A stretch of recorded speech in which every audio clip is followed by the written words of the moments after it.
Ya, selamat pagi Bapak Ibu sekalian. Yang terhormat Detaser Bapak Prof. Yayat Ruhiyat sebagai pemateri pada hari ini. Kita bertemu di pertemuan kedua Detasering program pembelajaran daring. Baik, kita akan segera mulai. Kami persilakan yang terhormat Detaser Profesor Yayat Ruhiyat. Silakan, Prof. Baik, terima kasih. Selamat pagi Bapak Ibu. Terima kasih Pak Samuel. Ini saya sengaja panggil nama Pak biar akrab gitu ya. Dan saya biar Iya, ingat Prof. ya Pak Yohanes ya. Siapa tahu Iya, nanti Pak. saya ketemu di Depok kan. Saya Ya, sering ke Depok mudah-mudahan misalnya. bisa ketemu Pak di sana. Saya sering ke Depok. Saya Waduh. kadang-kadang ketemu guru-guru saya di Depok. Oh, iya, iya.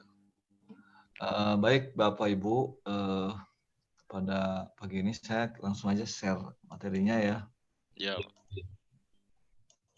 Nah, ini untuk kedua kita terkait tentang pembelajaran daring ya.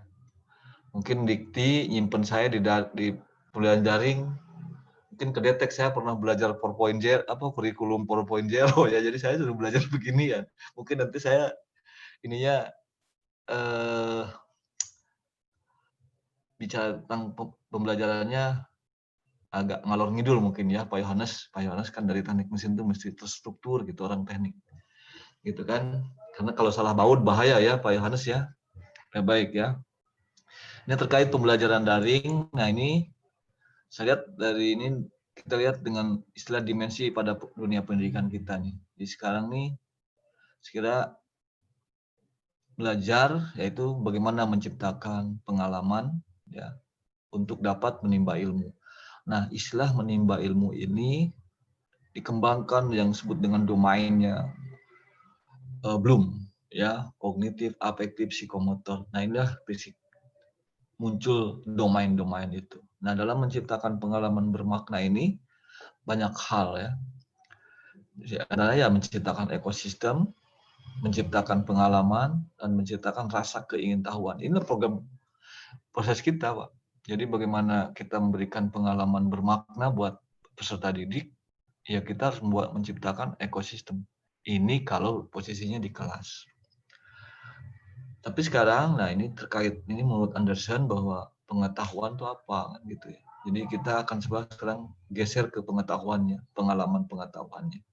Ada 4 macam yang dikembangkan oleh Anderson ini, ada sebut pengetahuan faktual, pengetahuan konseptual, pengetahuan prosedural, dan pengetahuan metakognitif. Nah ini kalau misalnya klasikal nggak masalah.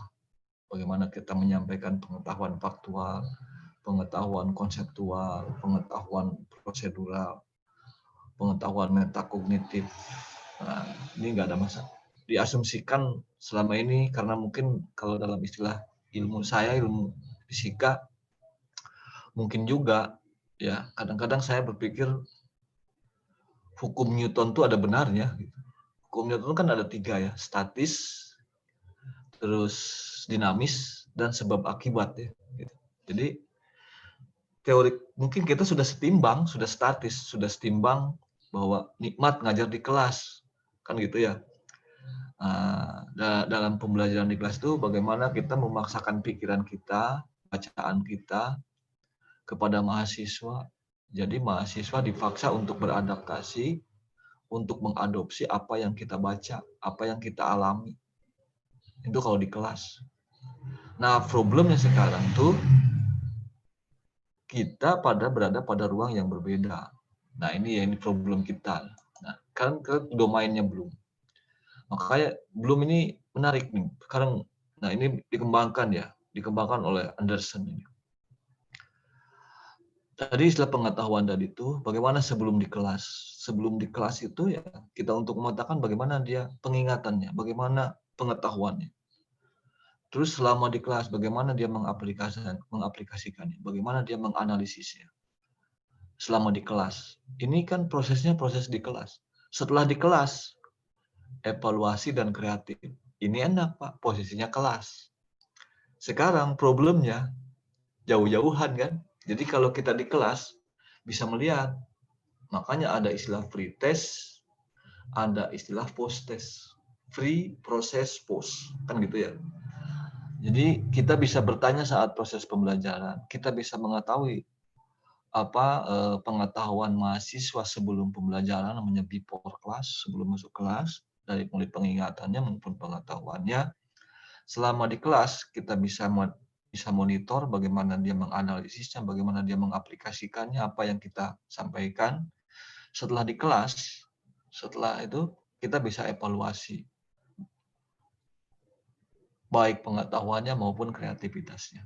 Nah, ini bukan saya yang bilang nih Pak Samuel, Pak Yohanes, ini belum yang bilang. Sekarang dibalik segitiganya, kan gitu, nggak ada kelas.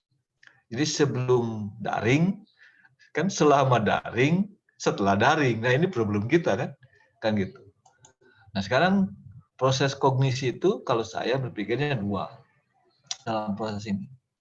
Ada sebut dengan proyeksi, ada sebut dengan transformasi. Kan gitu.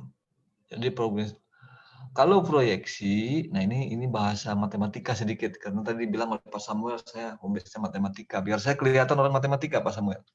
Ya. Oh iya. Ini ada bidang, katakanlah bidang. Kalau dalam fisika kuantum sebutnya ruang dua dimensi. Di dalam fisika tuh sebutnya bukan bidang atau ruang, semuanya ruang. Ruang satu dimensi, ruang dua dimensi, ruang tiga dimensi, dan ruang n dimensi. Gitu. Sekarang kita berada pada ruang, pada bidang lah, kira-kira seperti kalau bahasa umumnya, X, Y.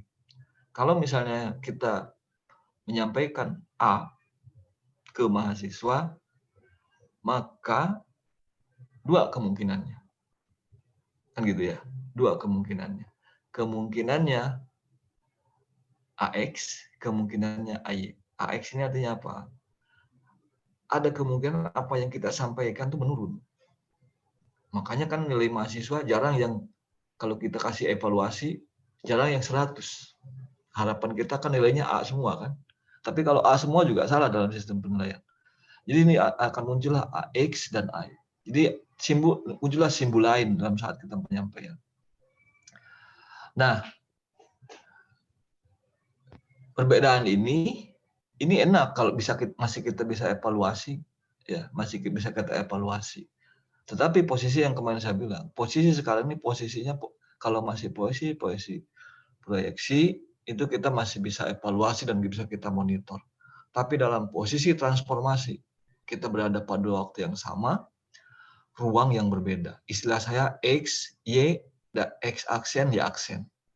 Maka kemungkinannya apa yang saya sampaikan juga berubah. Kan gitu, mungkin delay karena sinyal, karena segala macam kan, mungkin tidak terima di sana karena ada masalah. Yang diterima pun juga akan terjadi perubahan. Asalnya mestinya AX berubah dia menjadi AX aksen. Asalnya AY menjadi AY aksen. Nah, inilah yang perlu kita telaah dalam proses transformasi kognisi ini. Nah, inilah tugas kita sebenarnya. Nah, inilah saya contoh gini. Kalau misalnya proyeksi, saya ngomong langsung masuk ke telinga. Tes gitu ya. Yang istilah dalam fisika itu namanya gelombang bunyi ya. Terima, dia keluarkan sumber, ini penerima. Langsung. Nah, saya sering ajarkan ke mahasiswa, kenapa gelombangnya seolah-olah bentuk transversal? Bisa saja sampai sini yang pas yang di titik setimbang. Jadi kalau misalnya apa yang kita sampaikan masuk pada titik setimbang, mungkin pengetahuan mahasiswa sedikit. Tapi apa yang kita sampaikan manakala sampai ke sini titik puncak, dia ngerti banget. Hebat banget gitu. Nah, ini yang saya analogikannya begitu, ya. Ini langsung masih enak. Tapi sekarang prosesnya pada proses gelombang elektromagnetik. Jadi kita ngomong ke atas dulu. Ke atas dulu baru ke telinga, sehingga model gelombangnya begini, gelombang elektromagnetik. Nah, yang nyampe ke telinga itu biasanya titik ini. Nah, ke telinga kita itu, titik ini.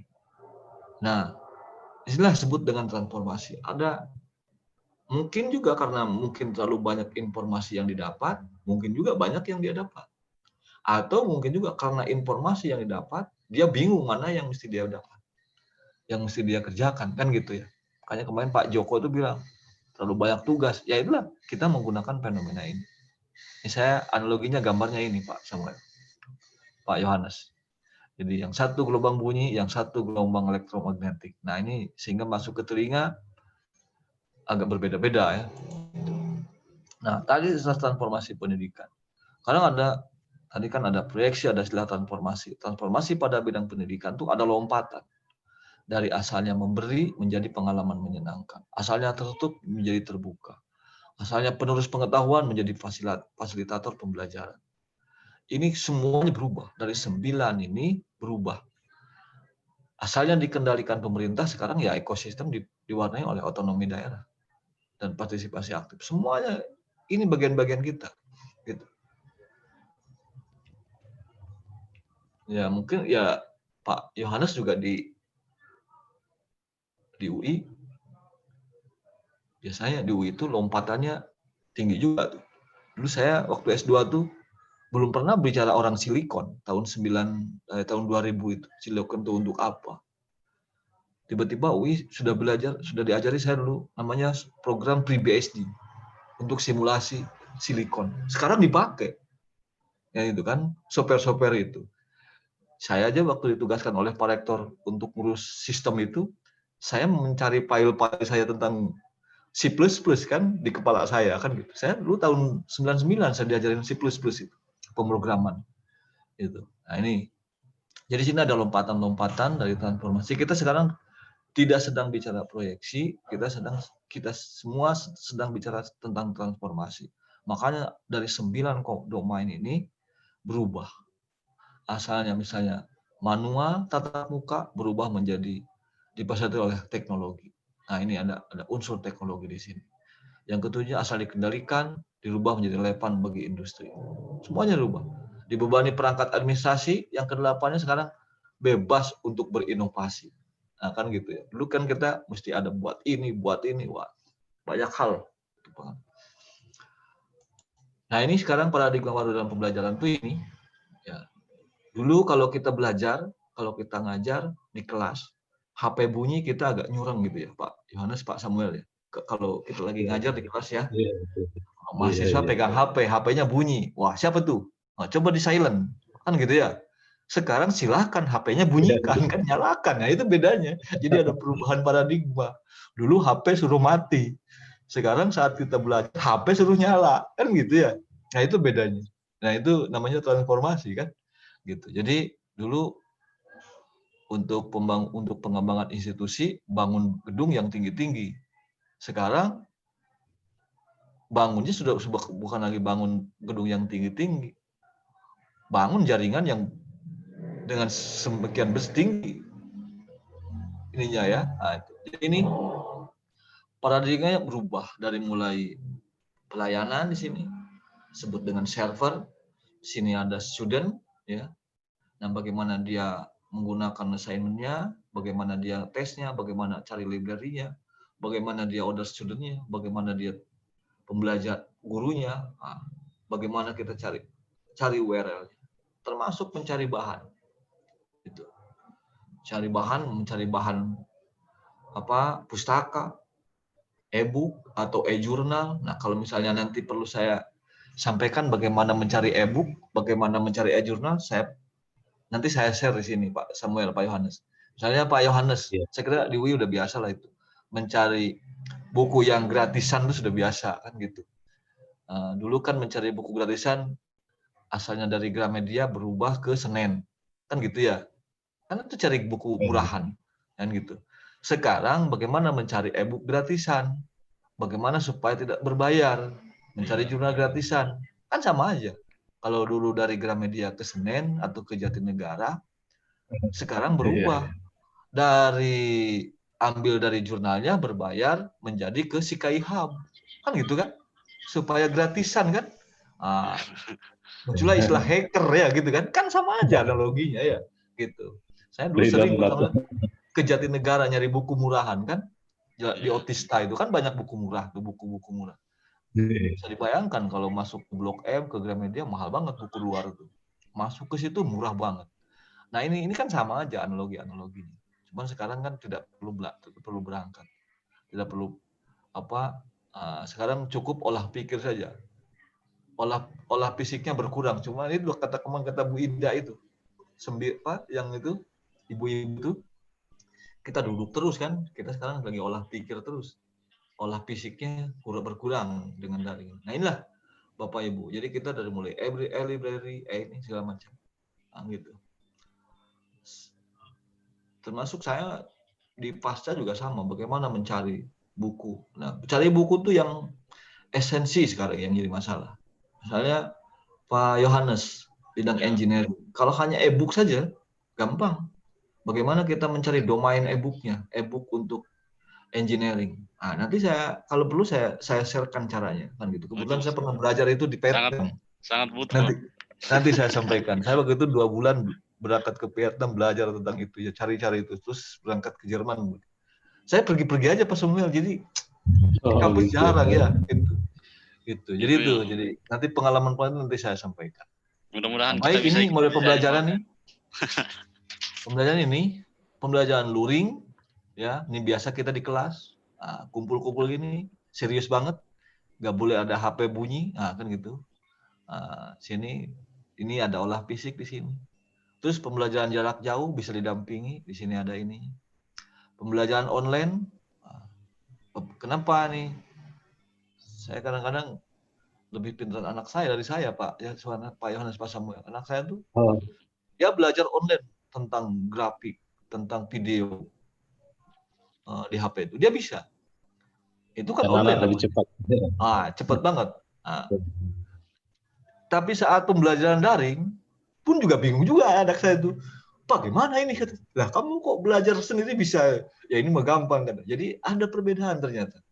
Jadi di sini ada beban ternyata di sini. Kalau pembelajaran itu ada beban, ada beban kognisi. Kalau di sini kalau online bebas berekspresi. Nah, ini modelnya. Ya gitu. Jadi makanya saya kalau dalam pelajaran daring di sini ada gambar banyak, ya, ada foto di sini.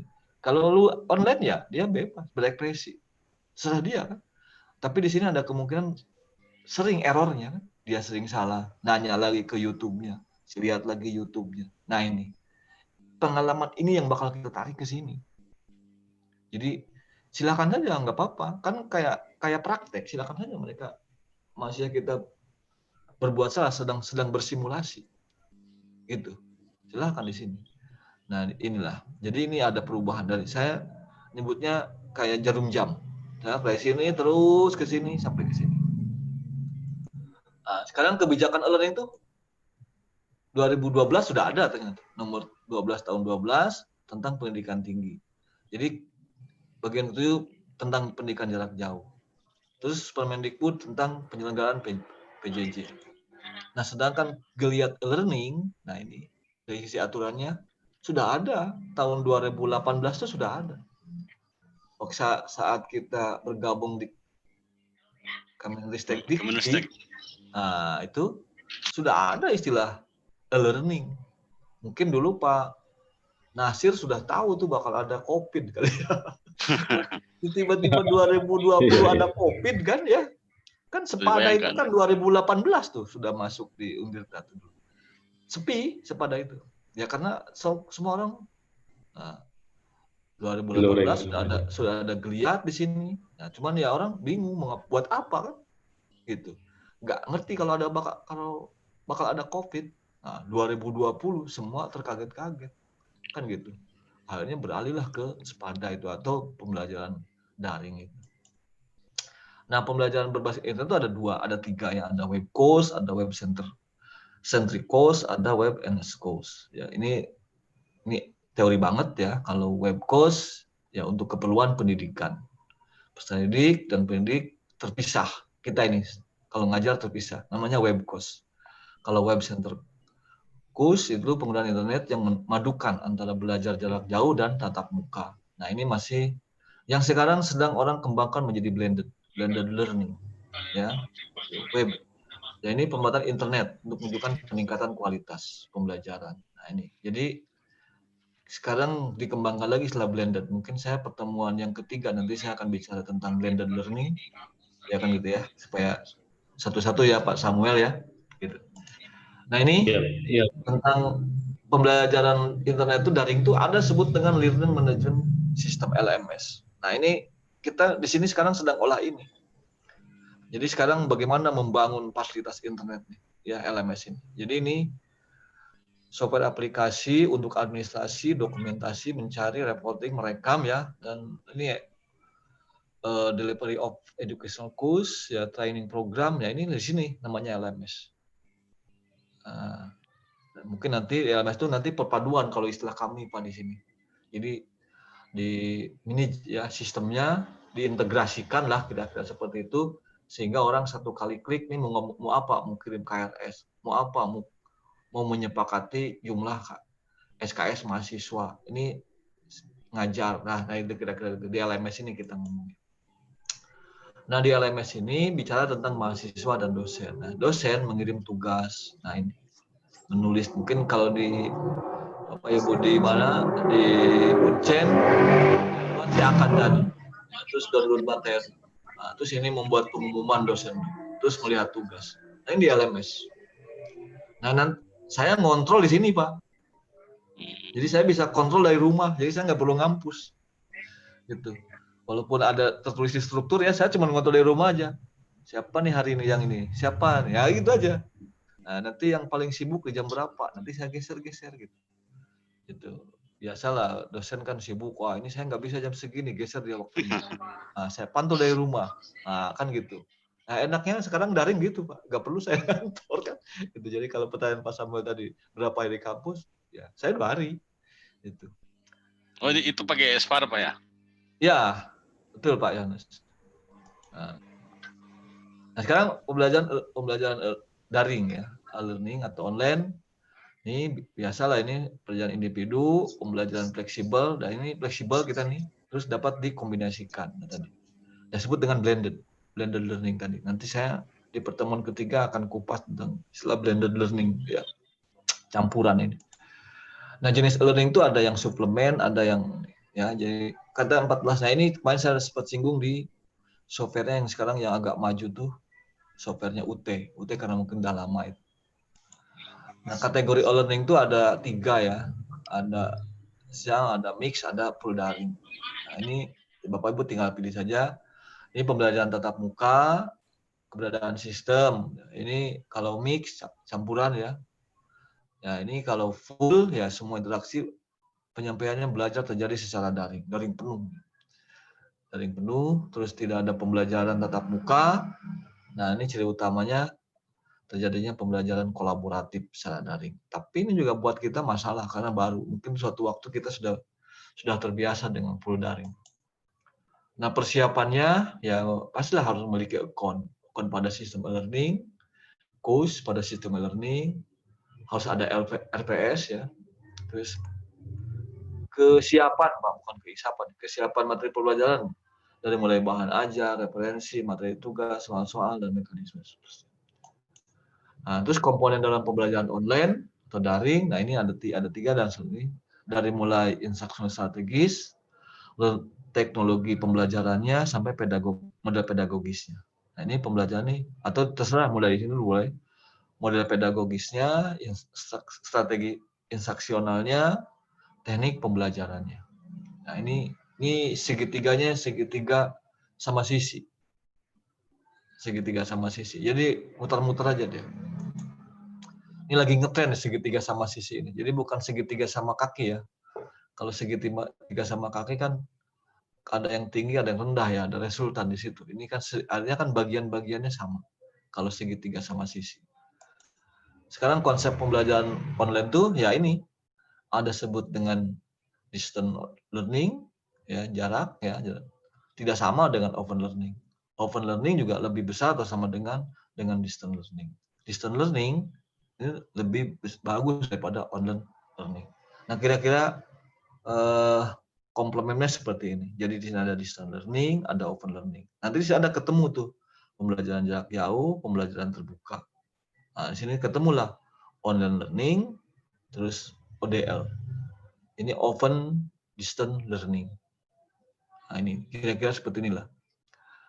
Nah, sekarang bahan ajarnya. Nah, ini bahan ajar tadi yang saya singgung di bagaimana kita mencari bahan ajar. Mungkin setelah Ini kita bereksperimen sedikit. Bahan ajar online ini kan bahan ajar online learning, bahan ajar pembelajaran online sebetulnya. Nah, ini kadang-kadang kita campur-campur ya Indonesia Inggris ya Pak Samuel. Itu. Hitung-hitung memperlancar lidah saja ya. Jadi saya campur-campur nulisnya, bahan ajar pembelajaran online. Online, kenapa? Soalnya orang bilang online, pembelajaran daring atau ya itulah kira-kira. Kita nih kadang-kadang gitu. Jadi kita cari dari mulai apa konteksnya, ya. Terus kita kompilasi dari mulai tren. Nah ini Open Educational Resources. Nah kita cari. Nah kita bangun ya using berbagai ya sumber ya, dasar sumber untuk kurikulum, silabus, teks silabus dan seterusnya. Pakai ambil multimedianya, bisa one way, bisa artinya kan bisa searah, bisa interaktif, bisa berbasis video, bisa live broadcasting lecture. Serah ya itu bahan ajarnya. Ini tentang aktivitas pembelajarannya, bagaimana setting pembelajarannya, ada sinkronus langsung, sinkronus maya, sinkronus mandiri, asinkronus kolaboratif. Kemarin saya bahas tentang sinkronus, asinkronus. Sekarang kita sinkronus, fokus pada sinkronus. Jadi kalau aktivitas pembelajarannya, nah ini sinkronus langsung, ceramah, diskusi praktek. Sinkronus maya, ini konferensi audio. Nah yang kemarin mungkin yang Bu Ida tuh namanya sinkronus maya sebutnya ya. Terus asinkronus mandiri, membaca. Silahkan baca, misalnya kasih tugas. Pak Samuel suruh kasih tugas, kasih video. Nah, biar misalnya Bu Ida kemarin buat video disuruh dia mengembangkan atau menafsirkan atau mendengarkan sebagainya. Itu namanya asinkronus mandiri. Terus asinkronus kolaboratif. Ini partisipasi dalam diskusi. Terus mengerjakan tugas, publikasi individu. Nah ini ada 4 ya, ada sinkronus langsung, sinkronus maya, asinkronus mandiri, asinkronus kolaboratif. Nah sekarang pembelajaran di era new normal. Nah ini mata kuliah transformasi digital nih, jadi tidak dibutuhkan prior knowledge ya kemampuan khusus ya, prioritas semua bisa kita kembangkan. Harapannya seperti itu yang kemarin disampaikan oleh Ibu Ida ya, Ibu Ida Sembiring tuh ya. Jadi asalnya bisanya di HP cuma telepon, WA dan SMS, sekarang bisa buat video di HP misalnya kan gitu kan, ada kemajuan sedikit. Terus ada materi online-nya, bisa modul, bisa kuis, bisa assessment, bisa lab. Nanti saya akan bicara tentang lab virtual di sini. Terus dapat diakses ya dan tidak membutuhkan perangkat khusus. Jadi semuanya online. Jadi tidak perlu ada sandi-sandinya. Gitu. Misalnya mesti ada ini segala macam lah, agak repot. Sekarang langsung aja bisa diakses. Itu terus dosen, nah ini sebagai pemantik dan motivator. Nah ujiannya secara online. Hati-hati dalam bentuk tugas akhir. Ini berbasisnya proyek. Jadi yang diukur, kalau selama ini kita ngukurnya kognitif penuh, kognitif full. Nah ini biasanya berbasis proyek untuk ujiannya. Nah inilah metode dan organisasi pembelajaran online. Metode penyampaian materinya gini. Nah, dia terima di kelas saat pandemi. Ini sebelum pandemi ya ini metode pembelajaran. Orientasi pembelajaran asalnya numpuk buku. Nah, sekarang cari di internet. Nah, nanti tadi saya sudah menyinggung bagaimana mencari buku ya dengan term-term tertentu. Terus evaluasinya ya ini. Kita di kelas, kita liatin, kita pantau. Sekarang ya suruh dia buat sesuatu. Itu. Nah, itu mungkin Pak Samuel, sedikit saya tadi bicara tentang mencari buku ya. Sama jurnal ya. Bentar, saya carikan ini dulu. Supaya janji saya lunas dulu nih kepada Pak Yohanes. Iya. Soalnya sangat butuh. Siapa Yohanes ini? Yang paling gampang tuh ambil dari Google. Ya, biasakan kita bermain dengan Google ya. Ini saya di Google nih Pak Yohanes. Misalnya Pak Yohanes misalnya ambil engineering. Ini engineering, ya. Sininya book.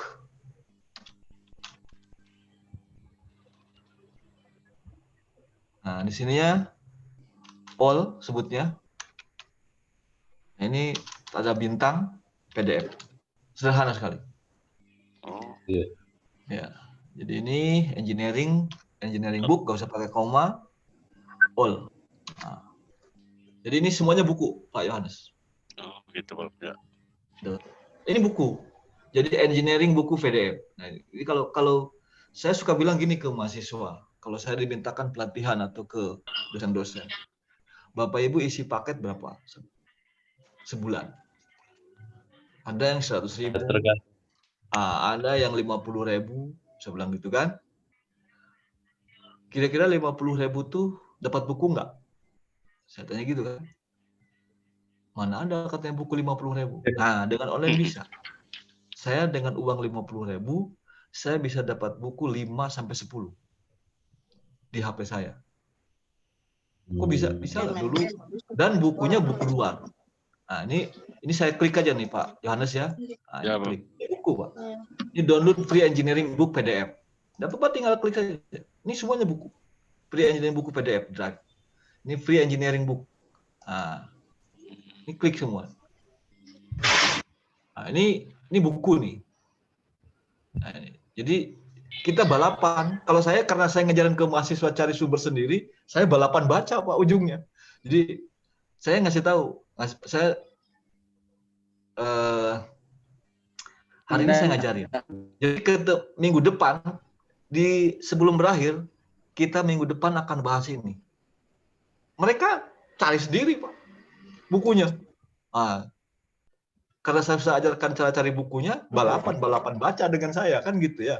Nah itulah kita benar-benar dididik harus cerdas. Nah ini Pak Yohanes. Nah ini tentang engineering Pak. Ini buku semua. Pak klik saja ya.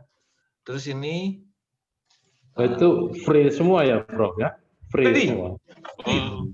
Bapak minta yang free aja di sini. Di sini bilang free, PDF free. Ya. Tambah sini. Manual book di sini ada free, Pak. Civil engineering book free download PDF. Klik aja. Nah ini civil engineering book PDF. Nah, ini kalau saya kuncinya di sini. Ini. Iya, Nak. Ya, carinya. Jadi kalau dulu dari Gramedia pergi ke Jatinegara atau ke Senen, sekarang dari buku, Pak. SMP ini Pak ya. Jadi gratisan. Gitu. Gitu, Pak. Oke, makasih Pak. Sangat baik. Ya. Itu ini monggo tinggal dikembangkan lah ini. Ya.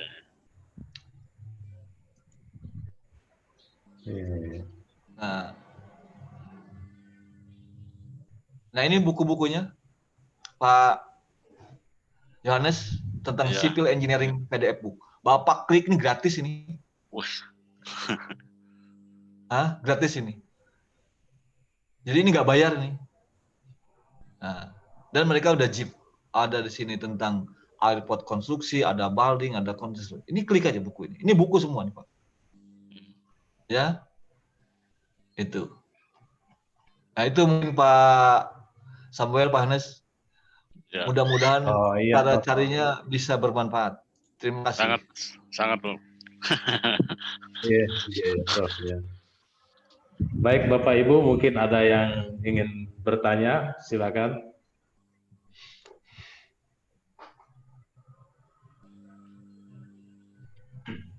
Ya, sebagian masih baru bergabung. Ya. Iya.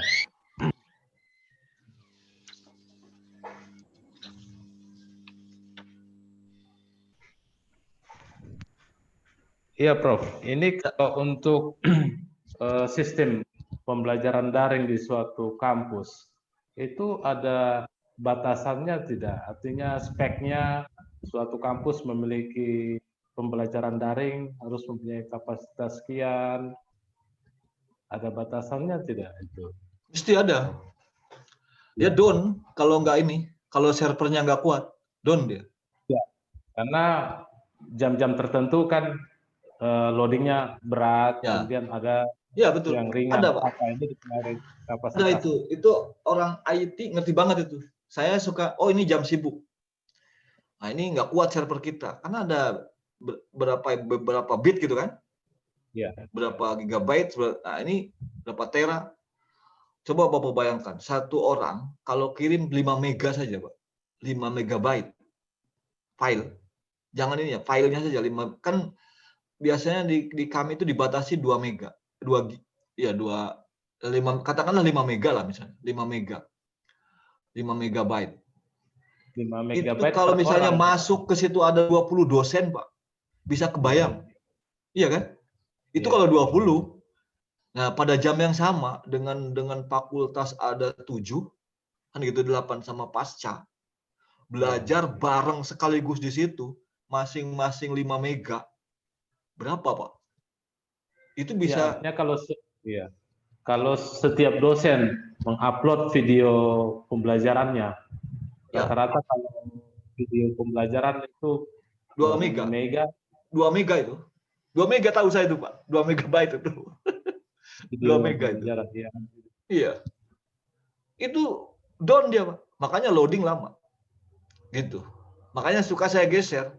Saya suka mantaunya, waduh, ini kok apalagi kalau misalnya ambil dia gambarnya nggak di GIF, ya. Gambarnya gambar langsung, foto langsung, itu besar, Pak.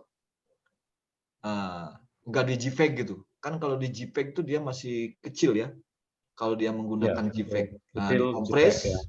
Ada yang foto langsung, dia gerak kemana, dia foto, dia sampai ke situ. Waduh itu. Saya besar. masa dimarahin Pak dosen, kan nggak ini kan. Akhirnya saya geser waktunya gitu. Saya bilang, coba ini geser waktunya, jangan di sini, jangan di sini gitu. Nah, biasanya kan kalau orang sosial kan dia real time kan, misalnya gitu kan, maunya real time. Dia pasang foto. Pasang kameranya di situ, langsung dia masuk ke sepada. Berat itu, Pak. Itu satu foto tuh berapa ini? Berapa piksel kan? Nah, itu udah ketemu tuh. Wah, itu berat, pasti down. Nah, itu. Tapi kalau di JPEG masih mending. Masih bisa dikompres. Nah, itu loh. Itu perlu adanya manajemen, sebut LMS tadi, Learning Management System. Kita manage di situ sistemnya, kita benerin, oh di sini. Jadi kita tidak sedang melarang dosen ngajar, silakan aja. Tapi nanti yang sosial kita geserin, Pak, di waktu-waktu yang longgar. Nah, kerjasama dengan, karena kalau menambah server juga nggak gampang. Server juga nggak gampang juga gitu. Butuh pengerjaannya juga, butuh kombinasi, butuh migrasi data, banyak hal. Nah, dulu itu saya kerja sampai malam, sampai jam 11 tuh 1 bulan, Pak. Teman-teman kerja itu, ini klik sana, klik sini. Wah, banyak sekali yang mesti diklik gitu kan. Itu orang-orang IT itu. Dan itu nggak bisa mengerjakannya ada 10 orang situ. Pasti yang harus concern, dia harus bilang, udah kamu bagian ini aja. Saya bilang gitu ke teman-teman di kampus. Udah kamu bagian ini, kamu coba migrasi kamu bagian kamu. Karena kalau diganti orang juga masalah. Karena dia mesti continue. Gitu, Pak. Jadi digeser aja, perlu ada manajemennya. Pasti itu kalau berat dia loadingnya lama lah. Bahkan down dia. Iya ya. Sangat. Nah, itu sangat saintifik ya, sangat teknis. Sangat teknis, mungkin nanti dengan orang LMS ya saya harus ngomong ya kan gitu ya. Itu Pak. Iya. Pak. Ya, Prof. Kalau pengalaman di Untirta, berarti setiap dosen itu mengupload materi kuliahnya, kemudian untuk virtualnya pakai apa, Prof, di sana? Langsung dari Spada, Pak.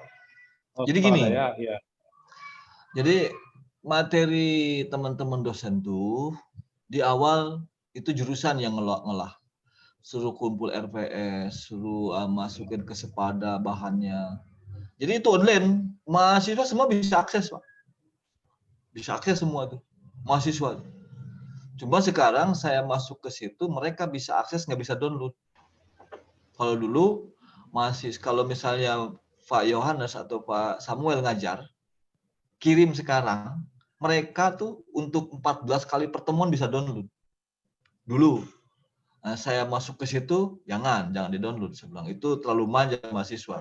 Saya ini, sampai saya ditantang sama Pak Rektor. Rupanya tuh katanya, pakarnya hacker. Saya dibilang pakar hacker kan nggak sopan. Kan gitu kan?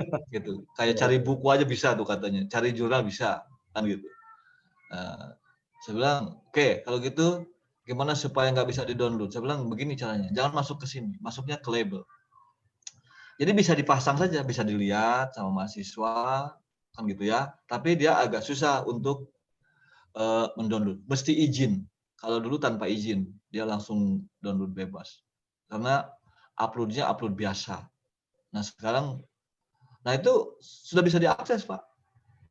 Kalau sekarang bisa dilihat, nggak bisa di-download. Kalaupun mau nge-download, ya izin ke EP3M, ke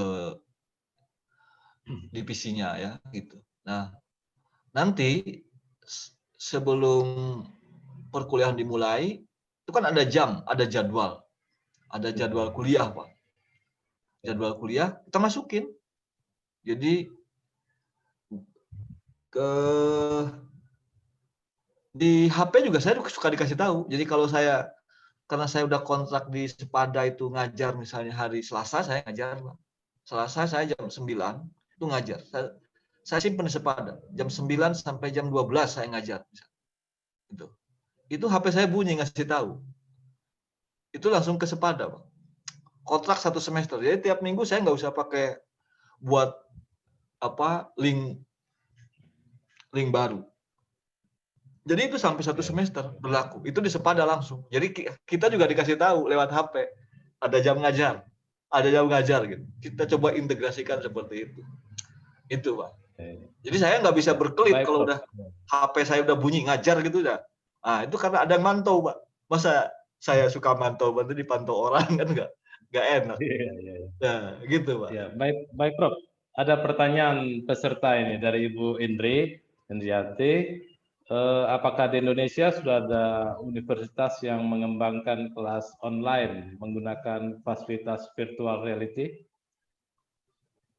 Wah ini kalau virtual, kalau secara Indonesia ya, saya belum berani jawab ini, karena ini kan skupnya besar ya. Kalau virtualnya sekarang sedang dikembangkan lah. Sekarang semua orang lagi sedangkan belajar dengan daring. Ada yang menggunakan virtual, bahkan lab saja virtual lab. Sekarang sedang dikembangkan.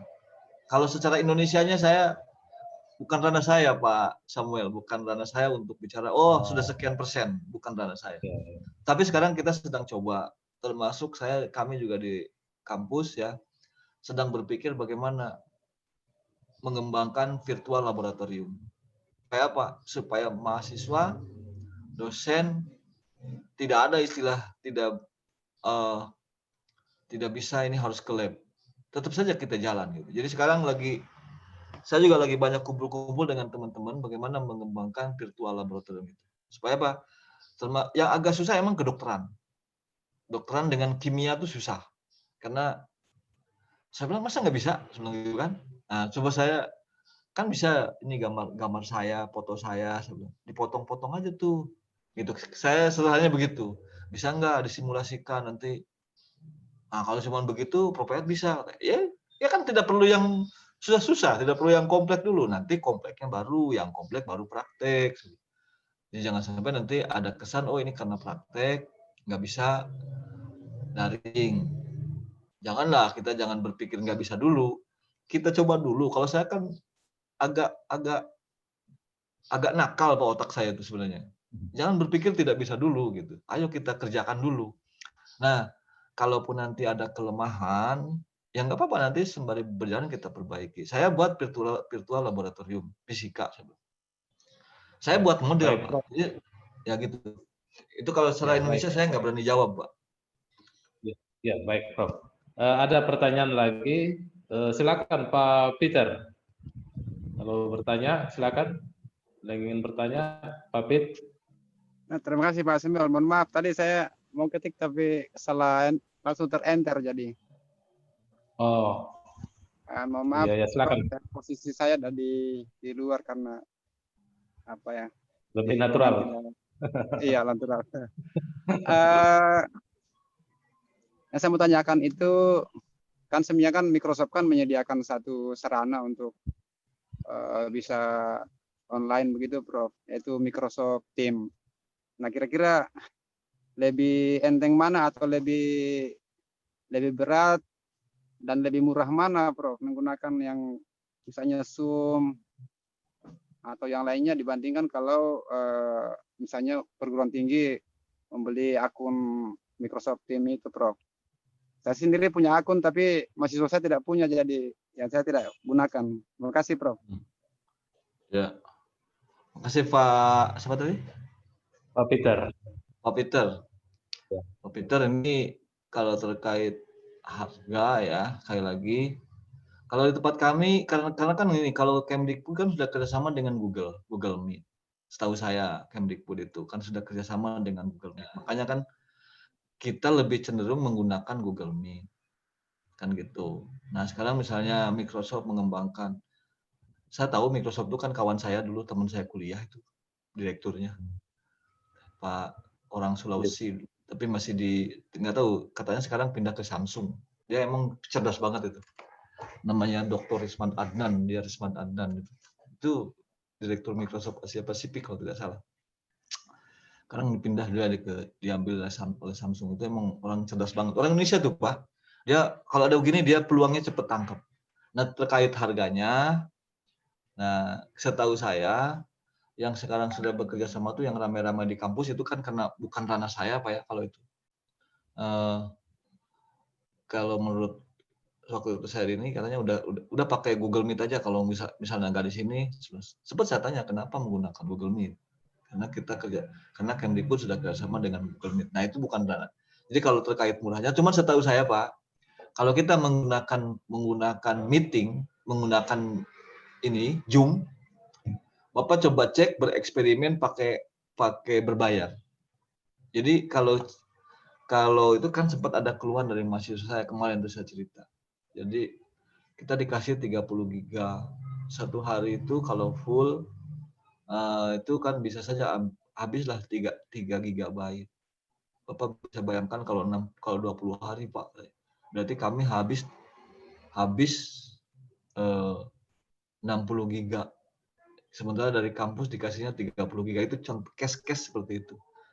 Nah, kalau 3 gigabyte itu kan kalau lihat harga kan 37.000 atau berapa kan gitu. Kalau kita beli pulsa itu khusus internet. Jadi Pak Peter, saya kalau terkait perbandingan harga murah mahal, saya karena pakainya pakai sepada itu langsung klik saja, jadi nggak ngerti lagi bayar berapa kan gitu. Nggak ngerti saya mesti keluar uang berapa ya kan gitu. Nah itu saya Pak. Karena itu kan given ya, kalau di tempat kami itu given. Saya tidak harus berpikir ini habis berapa ya. Jadi karena di tempat kami sudah kerjasama dengan ini. Jadi klik di sepada, sudah. Dosen nggak lagi berpikir, oh saya sedang tidak punya pulsa, tidak sedang punya kuota, gitu. Sekarang kita, karena apa? Kalau waktu saya ngobrol dengan pimpinan tuh, kalau dosen mau ngajar, harus memikirkan lagi kuota segala macam, hilang dia konsentrasinya sebelum rektor itu. Nah, gimana supaya konsentrasi ngajarnya nggak hilang dan full kepada materi, sudah kontrak saja sama institusi. Kenapa? Kan bisa melakukan secara lembaga. Saya cuma ngasih tahu gitu aja Pak, supaya nanti Pak Peter atau Pak Samuel atau siapapun yang mau ngajar tuh tidak mesti isi pulsa dulu, isi kuota dulu kan, tidak mesti isi kuota dulu gitu kan ya gitu. Itu mungkin kalau terkait harga saya belum mempelajari itu Pak Peter, mohon maaf saya nggak. Cuman kalau di kampus kami sudah klik itu aja, klik dari sepada karena udah kontrak udah jalan aja. Itu Pak terkait linknya. Bayarnya saya nggak berani jawab Pak karena khawatir salah kan. Jangan-jangan lebih murah, jangan-jangan lebih tinggi. Cuman ada aduan dari mahasiswa, kita kan dikasih 50 giga. Dosen itu kan dikasih 50 giga tempat kami. Mahasiswa dikasih 30 giga. Itu kan mahasiswa saja yang coba ngeluh gitu. Cuman tidak kenilai, larinya ke gigabyte-nya. Itu mungkin Pak Petrus, mohon maaf saya kalau terkait perbandingan Microsoft dengan ini, mungkin Pak Peter malah lebih tahu dari saya.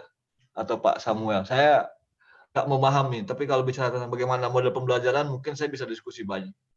Itu mungkin Pak. Atas. Terima kasih banyak, Prof. Ya. Baik, dari Bapak Ibu sekalian, masih ada pertanyaan? Ya, Prof, maaf, izin ini waktu telah lebih 1 jam 9 menit, berhubung karena ini sekarang masuk ke data sharing ke pembelajaran daring, mohon izin Prof ya, kita bisa akhiri. Ya. Ya. Ya, baik. Ya, baik. Terima kasih, Prof.